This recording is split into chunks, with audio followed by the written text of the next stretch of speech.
है आप सभी का ज्ञान सिंधु क्लासेस में। हाफ ईयरली एग्जामिनेशन 2025-26 सभी बच्चों के चल रहे होंगे, बहुत सारे बच्चों के स्टार्ट होने वाले होंगे।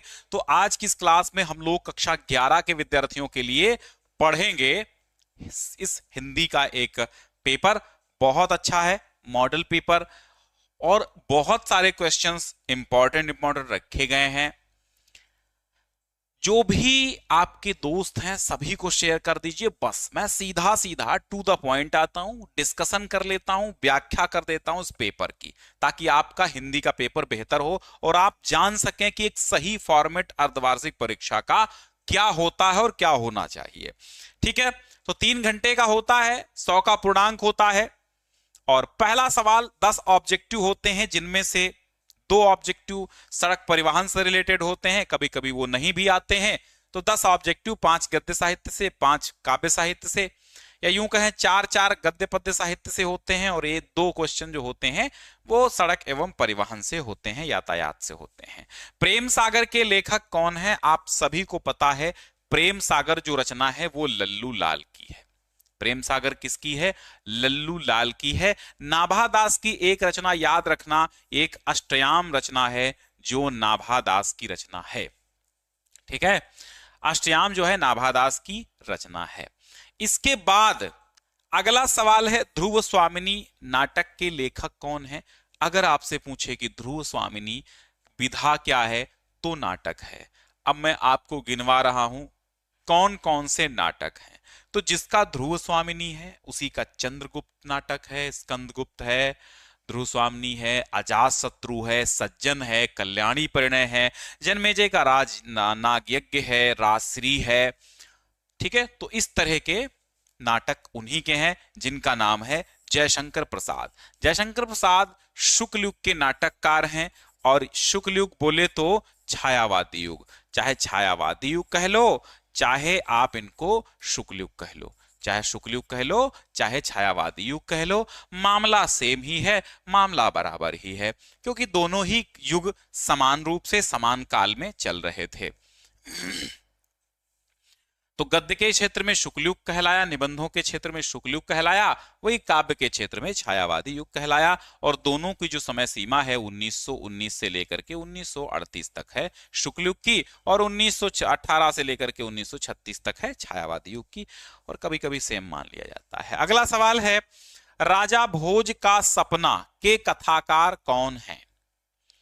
भाई अच्छा, एक चीज और ध्यान रखना, जयशंकर प्रसाद यहां देख लो 2 बार हो गया है, तो ये भी जयशंकर प्रसाद लगा लो, चाहे ये लगा लो, दोनों ही सही है। भारतेंदु हरिश्चंद्र का नाटक जो है याद रखना, एक बहुत प्रसिद्ध नाटक है अंधेर नगरी।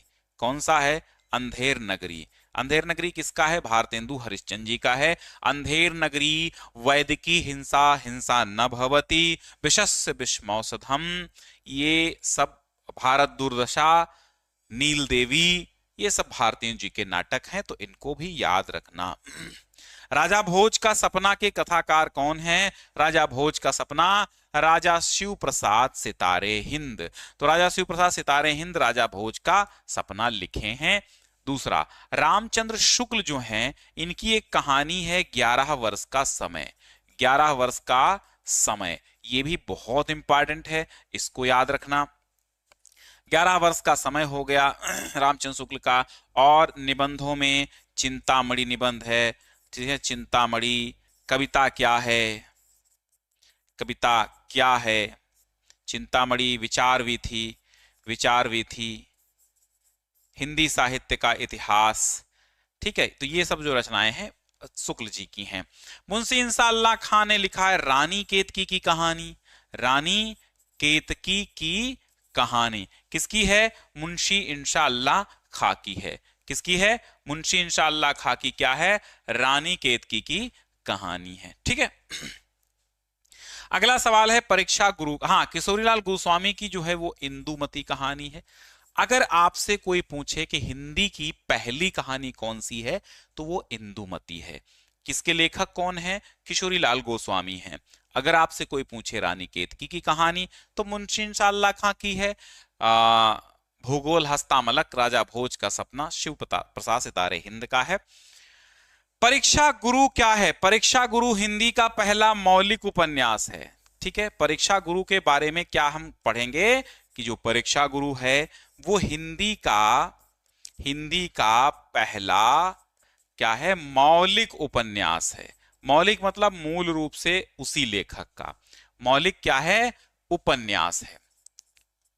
ठीक है, मौलिक उपन्यास क्या है? परीक्षा गुरु है। लाला श्रीनिवास दास, जिनको हम श्रीनिवास दास कहते हैं।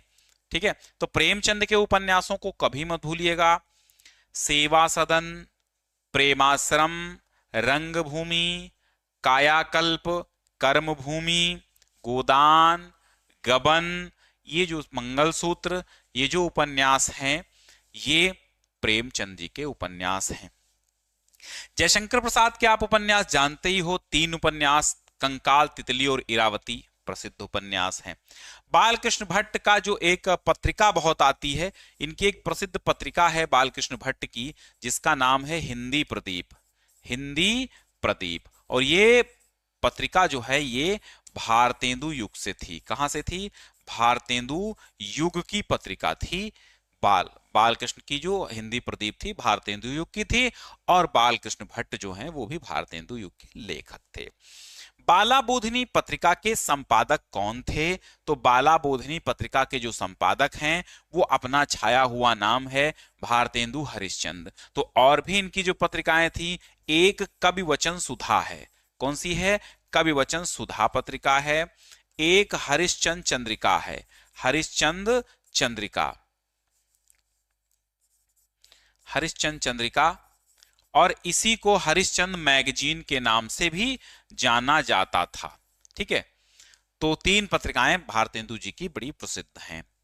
अब इसके बाद दूसरा, यानी 5 ये गद्य साहित्य के विकास से हो गए, तो 5 काव्य साहित्य के विकास से भी हम लोग पढ़ लेते हैं। जैसे पहला सवाल है कि आदिकाल का एक अन्य नाम क्या है? तो मैं आपको बता दूं, आदिकाल के ढेर सारे नाम हैं। मैं एक एक करके बता रहा हूं, और किसने क्या कहा आदिकाल को वो भी समझिए। ठीक है, तो आदिकाल को भाई सिद्ध सामंत काल भी कहा जाता है। किसने कहा? ये राहुल सांस्कृत्यायन। और हां, पढ़ लो भाई, ये इंटर में काम आने वाली चीज है, इंटर में भी। ठीक है, सिद्ध सामंत काल राहुल सांस्कृत्यायन, राहुल सांस्कृत्यायन ने कहा था। राहुल सांस्कृत्यायन ने सिद्ध सामंत काल कहा था आदिकाल को। इसी को वीरगाथा काल कहा था। इसको काट दो, इसी को वीरगाथा काल कहा गया था, वीरगाथा काल। ये वीरगाथा काल किसने कहा था? रामचंद्र शुक्ल ने, रामचंद्र शुक्ल ने, या आचार्य शुक्ल लिख सकते हो, आचार्य शुक्ल, वीरगाथा काल कहते हैं। इसी आदिकाल को आदिकाल किसने कहा था? तो आप आदिकाल लिख लीजिएगा, हजारी प्रसाद द्विवेदी ने। आदिकाल को आदिकाल किसने कहा था? हजारी प्रसाद द्विवेदी ने। आदिकाल को बीज वपन काल भी कहा गया। बीज वपन काल, बीज वपन काल कहने वाले थे महावीर प्रसाद द्विवेदी, महावीर प्रसाद द्विवेदी। तो इस तरह तमाम नाम जो हैं आदिकाल के पढ़ गए थे। श्रृंगार काल रीतिकाल को कहा गया, यह भी ध्यान रखना, श्रृंगार काल रीतिकाल को कहा गया। स्वर्णयुग भक्ति काल को कहा गया। ठीक है, तो ये पूछे जाने वाले सवाल हैं। अष्टछाप के कवियों का संबंध है भक्ति काल की किस शाखा से है? ज्ञानाश्रयी, प्रेमाश्रयी, कृष्णाश्रयी या फिर राम भक्ति? तो जो भी अष्टछाप के थे, वो अष्टछाप के जितने भी कवि थे वो कृष्ण भक्ति शाखा से थे। मैं इसकी व्याख्या कर देता हूं। हाँ, मैं इसकी व्याख्या कर देता हूं। थोड़ा सा मैं आपको ले चलता हूं दूसरी जगह, और मैं अष्टछाप के कवियों की व्याख्या कर देता हूं। ठीक है, चलो भाई, अष्टछाप के कवियों की व्याख्या मैं इस बोर्ड पे कर देता हूं। यहां पे सबसे पहले समझो भैया, हाँ समझो, अष्टछाप के जो कवि हैं उनका संबंध तो कहां से है? ज्ञानाश्रयी शाखा से नहीं है, क्योंकि ये जो है कबीर की शाखा थी। किसकी थी? कबीर की थी। तो इनका सीधा संबंध कृष्ण भक्ति शाखा से है। और अष्टछाप की जो स्थापना है वो कब हुई थी ये भी ध्यान रखना। स्थापना जो हुई थी वो 1565 ईस्वी में हुई थी। किसने की थी? ईस्वी में। किसने की थी? इस संस्थापक कौन थे? संस्थापक, तो संस्थापक में आपका नाम आता है विट्ठलनाथ का। अष्टछाप के संस्थापक कौन थे? विट्ठलनाथ थे। इसके बाद बात आएगी अष्टछाप में कवि कितने थे? कितने कवि थे? 8 कवि थे। ठीक है, और इसी अष्टछाप को अष्टसखा भी कहा जाता है। ठीक है, इन 8 कवियों की जो ट्रिक है वो आप ध्यान रखना क्या रहेगी, और ये आपका काम इंटर तक आना है। इसकी ट्रिक है सूक, पक्र, छी, गोचन। ठीक, अब मैं इनका लिखवा देता हूं। सू से क्या हो जाएगा? ये आपका सूरदास हो जाएगा। सूरदास। अब इन्हीं सूरदास को क्या कहा जाता था? इन्हीं सूरदास को अष्टछाप का जहाज भी कहा जाता था। क्या कहा जाता था? अष्टछाप का जहाज। अष्टछाप का जहाज किसे कहा गया? सूर को। प्रमुख कौन थे? सूर थे। और कु से हो जाएगा आपका कुंभनदास। कुंभनदास।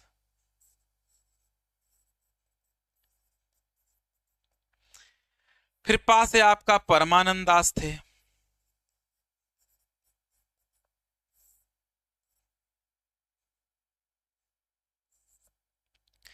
क्री से कृष्णदास। छी से छीत स्वामी। और गो से गोविंद दास।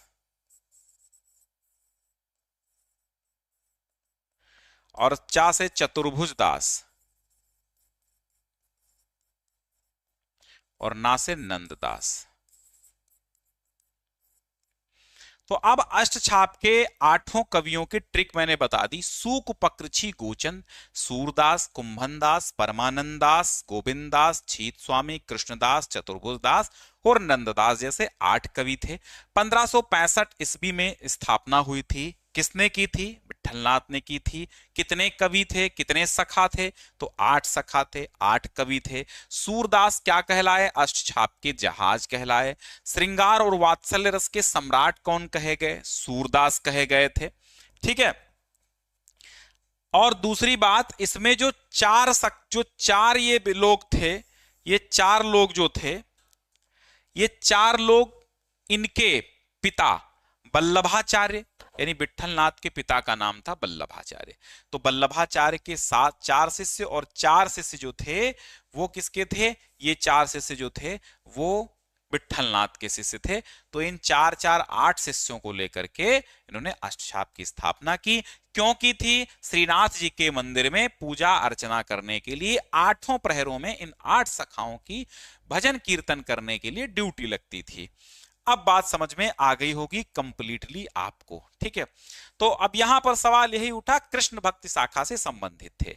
राष्ट्र कवि की उपाधि से किसको विभूषित किया गया था? तो आपके राष्ट्र कवि मैथिली शरण गुप्त हैं। वैसे रामधारी सिंह दिनकर को भी आधुनिक युग के जो मतलब प्रगतिवाद के राष्ट्र कवि हैं, दूसरे राष्ट्र कवि हैं, वो आपके दिनकर जी हैं। और जो प्रथम राष्ट्र कवि थे शुरुआती वाले, मैथिली शरण गुप्त थे।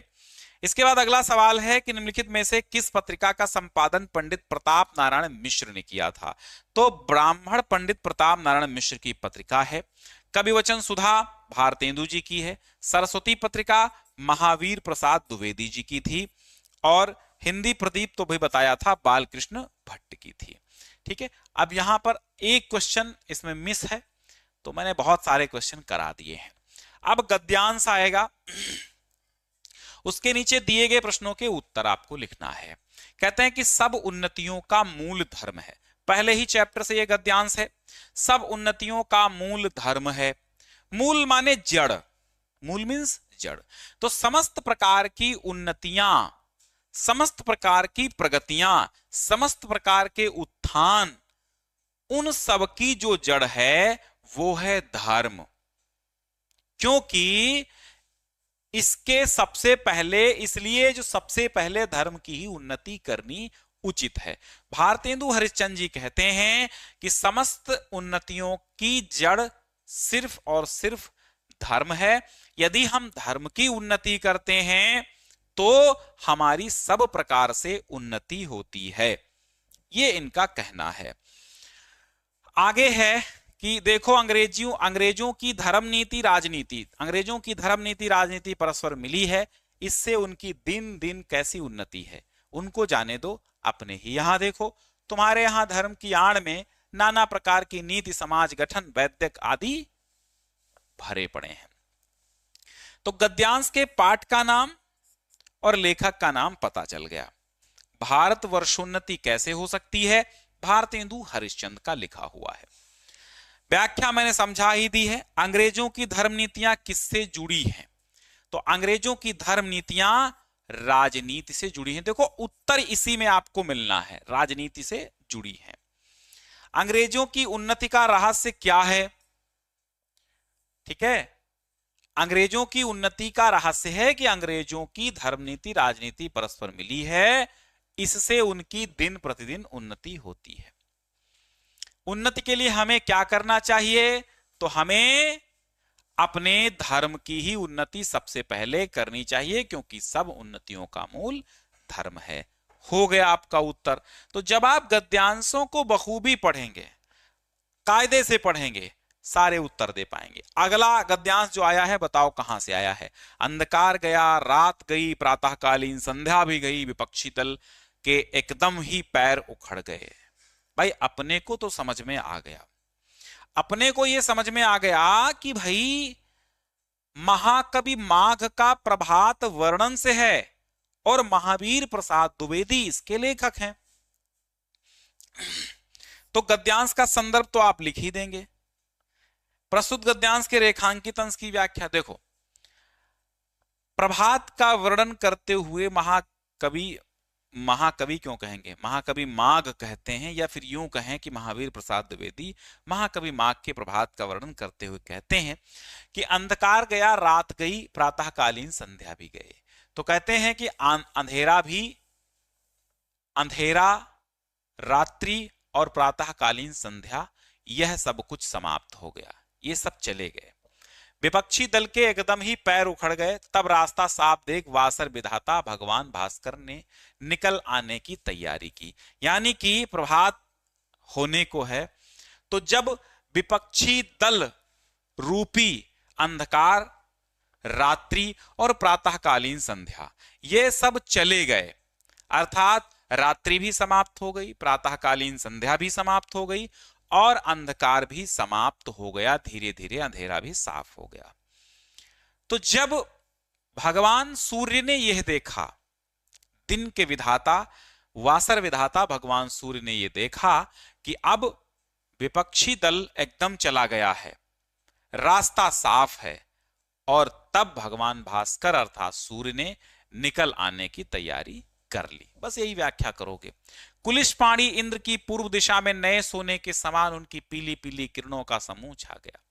कुलिश पाणी माने वज्र पाणी, जिनके हाथ में वज्र है, ऐसे इंद्र, उनकी पूर्व दिशा में सोने के समान उनकी पीली पीली किरणें का समूह छा गया, अर्थात धूप छाने लगी, किरणें छाने लगी, तो एकदम पीली पीली सोने के समान। ठीक है। तो इसके बाद गद्यांश में विपक्षी दल किन्हें कहा गया है, ये किसके विपक्षी हैं, तो अभी हमने यहां पढ़ाया अंधकार, रात्रि एवं प्रातःकालीन संध्या को विपक्षी दल कहा गया और ये सूर्य के विपक्षी हैं। इसके बाद है भगवान भास्कर आने की तैयारी में क्या हुआ। भगवान भास्कर के आने की तैयारी में भाई हमने बताया ये सब चले गए, तो यही लाइन रेखांकित वाले में ही इसका वही उत्तर है। भगवान भास्कर के आने की तैयारी में अंधकार भी चला गया, रात भी चली गई और प्रातःकालीन संध्या भी चली गई, यानी विपक्षी दल के पूर्णतया पैर उखड़ गए। बड़वाग ने किस रूप में समुद्र के ऊपर उठाई है और क्यों, तो सूर्य के उस लाल लाल पीले किरण समूह को देखकर ऐसा मालूम होने लगा जैसी वही बड़वाग ने समुद्र की जलराशि को जलाकर त्रिभुवन को भस्म कर डालने के इरादे से समुद्र के ऊपर उठाई है। यही उत्तर पूरा लिख देंगे, उसका हो जाएगा। अगला है कै बिरहिनी को मीच दे, कै आपा दिखलाए। आठ पहर का दाझड़ा मों पे सहा न जाए, कबीरा रेख सिंदूर की काजल दिया न जाए, नैन रमैया रमि रहा दूजा कहाँ समाए। पाठ का नाम और लेखक का नाम, भाई कबीर दास जी वाला चैप्टर है, कुछ कहना ही नहीं है, है ना। रेखांकित अंश की व्याख्या में बता देता हूं। कबीर दास जी कहते हैं कि सिंदूर की रेखा पर काजल नहीं दिया जा सकता। नैन रमैया रमि रहा दूजा कहां समाए, जिन नेत्रों में रमण करने वाला राम या जिन नेत्रों में निवास करने वाला रह रहा है, रमण करने वाला, नैन में जिन नैनु रमैया रमि रहा दूजा कहां समाए। भाई नेत्रों में निवास करने वाला, नेत्रों में रहने वाला, नेत्रों में तो ऑलरेडी राम निवास कर रहे हैं, उसमें दूजा कहां समा सकता है। कबीरा यहु घर प्रेम का खाला का करना है, प्रेम गलियत सांकरी जामे दो न समाए, है ना। तो वही बात है, कबीर दास जी कहते हैं कि सिंदूर की रेखा पर कभी काजल नहीं दिया जा सकता, जैसे नेत्रों में रमने वाले राम निवास कर रहे हैं, तो कोई दूसरा उसमें समा नहीं सकता। प्रस्तुत पद में कबीर ने आत्मा को क्या बताया है? आत्मा को बिरहिणी बताया है। कबीर दास जी कहते हैं कै माने अथवा, बिरहिणी आत्मा को मीच दे अर्थात मार दो। हे प्रभु, हे ब्रह्म, हे ईश्वर, या तो आप इस विरहिणी आत्मा को मार दो, कै आपा दिखलाए, या स्वयं के दर्शन दो। आपा माने स्वयं, या फिर स्वयं का साक्षात्कार कराओ, दर्शन दो। आठ पहर का दाझड़ा मुंह पे सहा न जाए, आठ पहरों का जलना तुम्हारे विरह की अग्नि में हम पर सहा नहीं जा रहा है। तो कबीर दास जी यही आत्मा को बिरहिणी बताते हैं। कबीर के अनुसार काजल आंख में ही क्यों लगाया जाता है? क्योंकि कबीर के अनुसार काजल आंख में ही लगाया जाता है क्योंकि वह सिंदूर की रेखा की जगह पर नहीं लगाया जा सकता, यानी जिसका जो स्थान है वो वहां पर ही सुशोभित होता है। जैसे राम का निवास स्थान मेरी आंखें हैं और आंखों में ऑलरेडी राम बसा हुआ है, तो दूजा उसमें कहां से समा सकता है। यदि आंखों में परमात्मा रम जाए तो क्या होता है? तो कोई दूसरा देव, कोई दूसरा उसमें नहीं समा सकता। कि मेरो मन अनत कहां सुख पावे, मेरो मन अनत कहां सुख पावे, जैसे उड़ी जहाज को पक्षी फिरी जहाज पर आवे, मेरो मन अनत कहां सुख पावे। समझो, सूरदास, देखो यहां पर लिखा भी है सूर, समझ जाओगे। तो कहते हैं, सूरदास कहते हैं कि मेरा मन अन्यत्र कहां सुख पाएगा, जैसे जहाज का पक्षी पुनः उड़ करके वापस जहाज पर ही आता है, उसी प्रकार मेरा मन श्री कृष्ण के अतिरिक्त और कहीं पर भी किसी भी देव में नहीं रमता। मन भटकता तो जरूर है, लेकिन अंततः वह आकर के श्री कृष्ण के चरणों में ही लगता है। तो प्रस्तुत पद्यांश के पाठ का नाम सूरदास है भाई, सूरदास के पद हैं। कौन सा चैप्टर है बताइए? कबीर की तो आपने पढ़ी थी साखी, अब ये सूरदास का क्या है? मैं ऑप्शन दे दूं, विनय, वात्सल्य, भ्रमर गीत सार, बताओ क्या है? तो शुरुआत का ये विनय, ठीक है, विनय के पद हैं। फिर अगला है व्याख्या, तो बता दी। जहाज का पंछी बार बार लौट कर जहाज पर ही क्यों लौट आता है?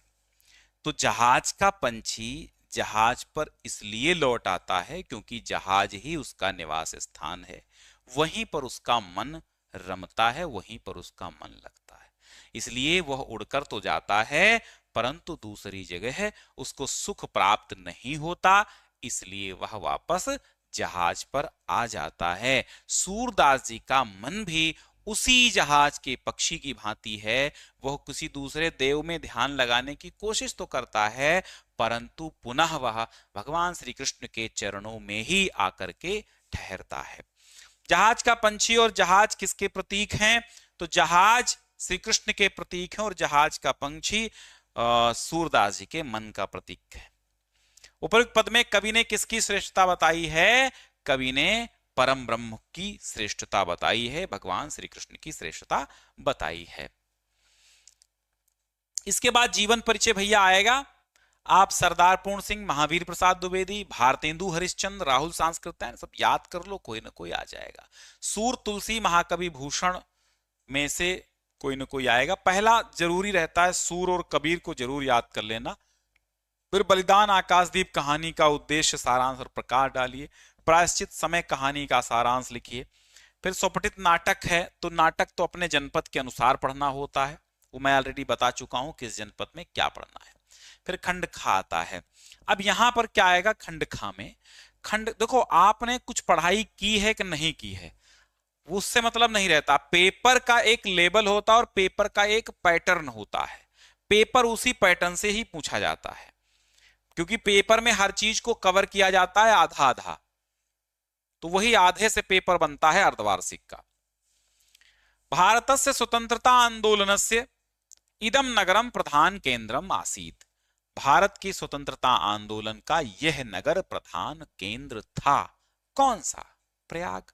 श्री मोतीलाल नेहरू, महामना मदन मोहन मालवीय, आजाद उपनामक चंद्रशेखरः, अन्ये च स्वतंत्रता संग्राम सैनिकाः अस्यामेव पावन भूमौ उषित्वा आंदोलन संचालनम अकुर्वन्। श्री मोतीलाल नेहरू, महामना मदन मोहन मालवीय और चंद्रशेखर आजाद और अन्य स्वतंत्रता संग्राम सेनानियों ने अस्यामेव माने इसी, पावन भूमौ माने पावन भूमि पर, उषित्वा माने रह करके आंदोलन का संचालन किया। राष्ट्र नायकस्य पंडित जवाहरलाल नेहरू महोदयस्य इदम क्रीड़ा स्थली कर्म भूमिश्च। और राष्ट्र नायक पंडित जवाहरलाल नेहरू की यह, इयम माने यह, क्रीड़ा स्थली और कर्म भूमि है प्रयाग। तो ये प्रयाग पाठ से लिया गया। संदर्भ इसका जरूर लिखिए, क्योंकि 2 अंकों का संदर्भ होता है और 5 अंकों का अनुवाद होता है।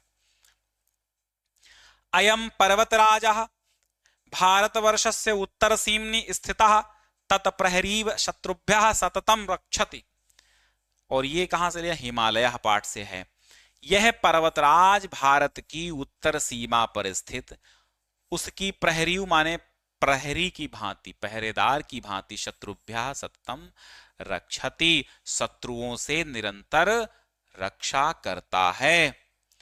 हिमालयातेव समुद्गम्य, हिमालयातेव माने हिमालय से ही, समुद्गम्य माने निकल करके, गंगा सिंधु ब्रह्मपुत्राख्या, गंगा सिंधु और ब्रह्मपुत्र नाम की महानद्याः, महानदियां, शतद्रि विपाशा, यमुना, सरयू, गंडकी, नारायणी, कौशिकी प्रभृत्या माने इत्यादि, ये नाम है नदियों के। नद्यश्च समस्तामपि उत्तर भारत भूम, समस्त उत्तर भारत की भूमि को स्वकीय तीर्थोदकैः, स्वकीय माने अपने, तीर्थोदकैः माने तीर्थ जल से, न केवलम पुनन्ति, न केवल पवित्र करती है, अपितु इमाम शस्य श्यामलाम अपि कुर्वन्ति, बल्कि इसको फसलों से भरपूर शस्य श्यामला भी करती है। ठीक, फिर देखो अभिवादनशील, एक श्लोक वही हिंदी अनुवाद करना होगा संदर्भ के साथ। अभिवादनशीलस्य नित्यं वृद्धोपसेविनः चत्वारि तस्य वर्धन्ते आयुर्विद्या यशोबलम। देखो, श्लोक लिखने को नहीं आता है, पर श्लोक का हिंदी अनुवाद जरूर आता है, वो करना पड़ेगा।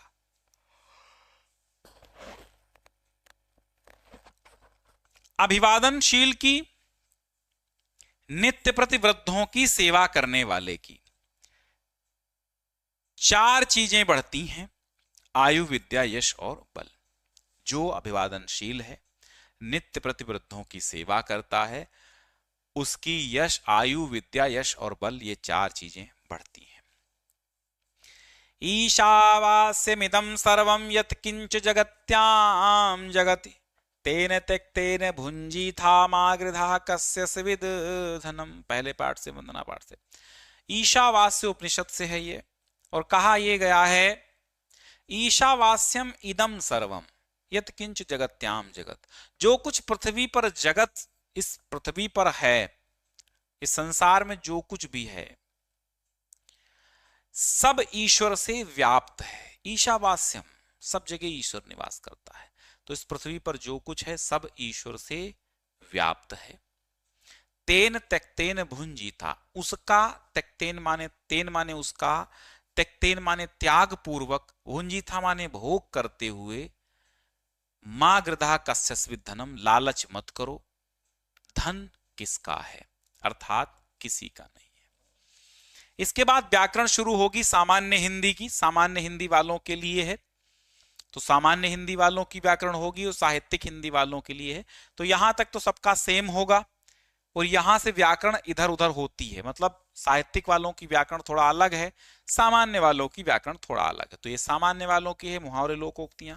अपने पांव पर कुल्हाड़ी मारना, अपना काम स्वयं बिगाड़ना, थाली का बैंगन रहना, अस्थिर व्यक्तित्व का होना, कभी इस पक्ष में तो कभी उस पक्ष में, अपना हाथ जगन्नाथ अर्थात अपना काम स्वयं करो, स्वावलंबी होना, ऊंट के मुंह में जीरा यानी आवश्यकता से बहुत ही कम वस्तु। महोत्सव का संधि विच्छेद बताइए, तो महोत्सव हो गया महाधन उत्सव, और इसमें गुण संधि हो गई। गुण संधि का जो सूत्र है वो आद गुण है। देवर्षि का संधि विच्छेद क्या होगा, देवधन ऋषि ही देवर्षि हो जाएगा। भवनम का संधि विच्छेद क्या हो जाएगा, भोधन अनम भवनम, एचो अयवायावह, अयादि संधि है, तो यहां पर कोई भी ऑप्शन सही नहीं है, क्योंकि भवनम का हो जाएगा भोधन अनम। ठीक है, तो चारों ऑप्शन ही गलत हैं, भो अनम भवनम होगा। नाम नाम पद में विभक्ति और वचन है, तो रामस राम और रामाणाम, उसी तरह नाम नाम तो षष्ठी बहुवचन हो जाएगा। जगत्सु पद में विभक्ति और वचन बताइए, तो जगत्सु में सप्तमी विभक्ति बहुवचन है, ऑप्शन नंबर सी हो जाएगा। कर्म और क्रम का समोच्चरित भिन्नार्थक शब्द बताइए, तो कर्म का मतलब होता है काम और क्रम का मतलब होता है सिलसिला, तो काम और सिलसिला हो जाएगा। छात्र और छात्र, देखिए छात्र क्या होता है, जिसमें छत्री है तो ये छत्रियोचित, और छात्र विद्यार्थी, तो विद्यार्थी और छत्रियोचित हो जाएगा। फिर किन्हीं के दो अर्थ लिखने हैं, जैसे कुल हो गया, तो कुल माने समस्त, कुल माने वंश, ठीक है।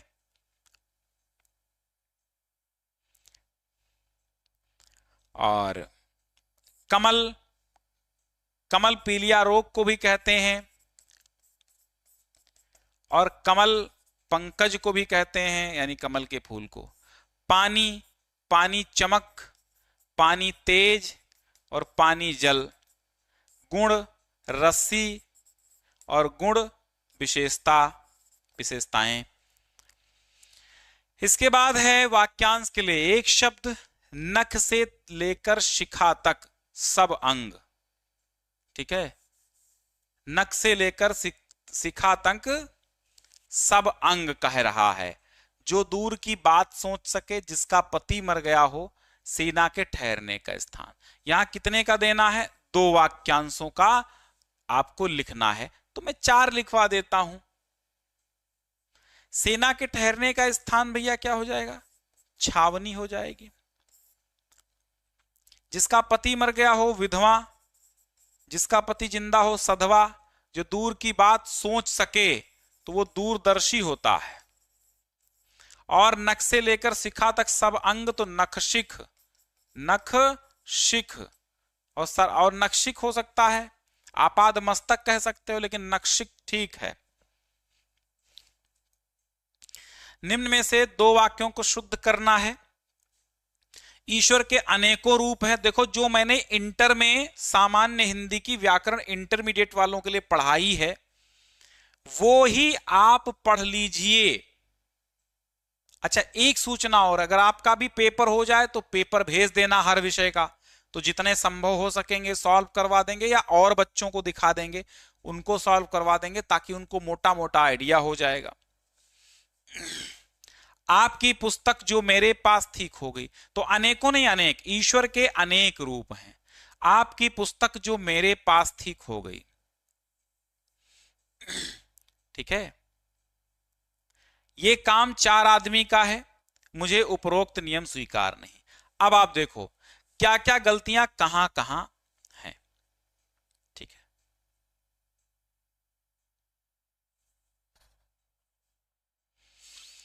मुझे उपरोक्त, पहली बात तो उपरोक्त में है, इसको उपर्युक्त कहा जाता है। उपर्युक्त यह शुद्ध शब्द है। ये काम 4 आदमियों का है, आदमी का नहीं है, 4 आदमियों का है।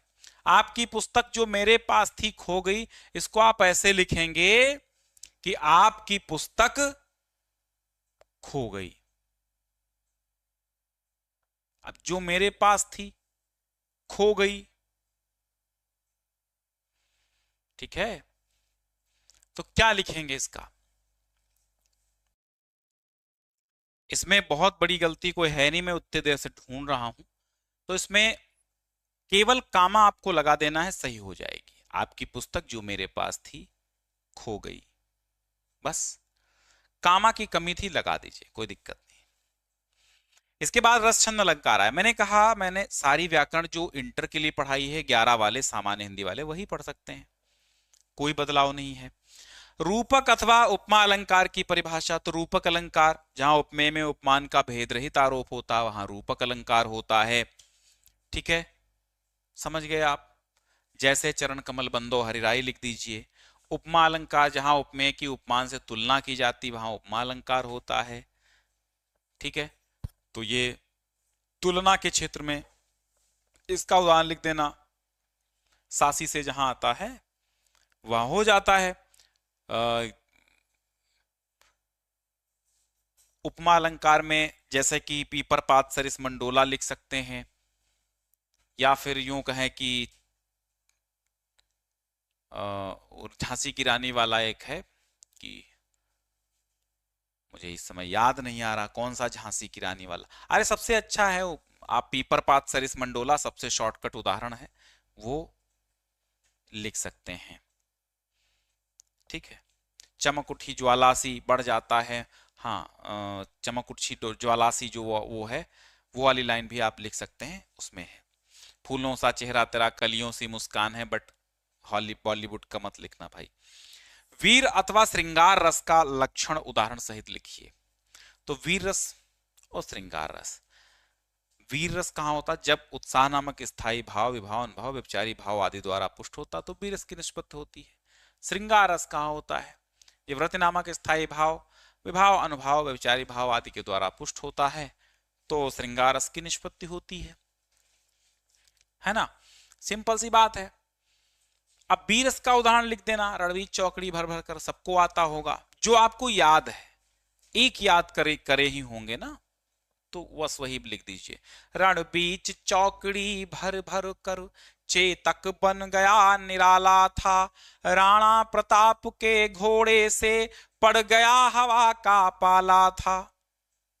हो गया। श्रृंगार रस में लिख देना, लताओट तब सखिन लखाए, श्यामल गौर किशोर सुहाए, ये भी लिख सकते हो। इसके बाद चौपाई और दोहा छंद, बड़ा सरल छंद है। चौपाई सममात्रिक छंद है, 4 चरण होते हैं, प्रत्येक चरण में 16-16 मात्राएं होती हैं, अंत में 2 गुरु होते हैं। और लिख दीजिएगा कि जब जब होई धर्म के हानि, बाढ़ही असुर अधम अभिमानी, तब तब धारी प्रभु विविध शरीरा, हरे कृपा निधि सज्जन पीरा। हो गया, ठीक है। इसके बाद भैया ऋण हेतु एक आवेदन पत्र लिखना है और ध्वनि प्रदूषण के संबंध में संपादक को पत्र लिखना 6 नंबर में, या फिर आप निबंध लिखिए नई शिक्षा नीति, भ्रष्टाचार, भारतीय कृषि, आतंकवाद, पर्यावरण प्रदूषण, ये सब आ सकता है। तो इस तरह आपका एक पेपर का पैटर्न बनना है।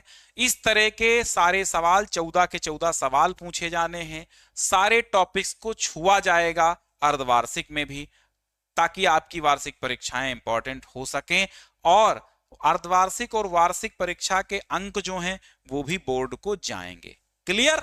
हाँ, तो ये मत समझिए कि ये ऐसे ही परीक्षा हो रही है अर्धवार्षिक की, ऐसे ही हो रही है, ऐसे नहीं हो रही है, इसके भी अंक बोर्ड को जाते हैं। तो आज के लिए बस इतना ही। और हाँ, क्लास 11 के तमाम मॉडल पेपर आपको मिल रहे हैं, आपकी लगभग हर विषय के। तो आप पेपर्स को जरूर देखिएगा, उससे एक आइडिया जरूर लगता है। कुछ बच्चे आके कहते हैं सर यही पेपर आएगा, तो मैं तो ये बताता हूं भाई साहब यही क्या, मैं कहीं चुरा के थोड़ी लाता हूं, और ना मैं किसी के ऑफिस से लेने जाता हूं। बस ये है, एक अंदाजा लगा के एक पेपर बनाया जाता है जिसमें बहुत सारे इंपॉर्टेंट और जितना अर्धवार्षिक में आना होता है वो एक पैटर्न फॉलो किया जाता है, ताकि आपको समझ में आ सके कि हाँ पेपर ऐसा बनना है।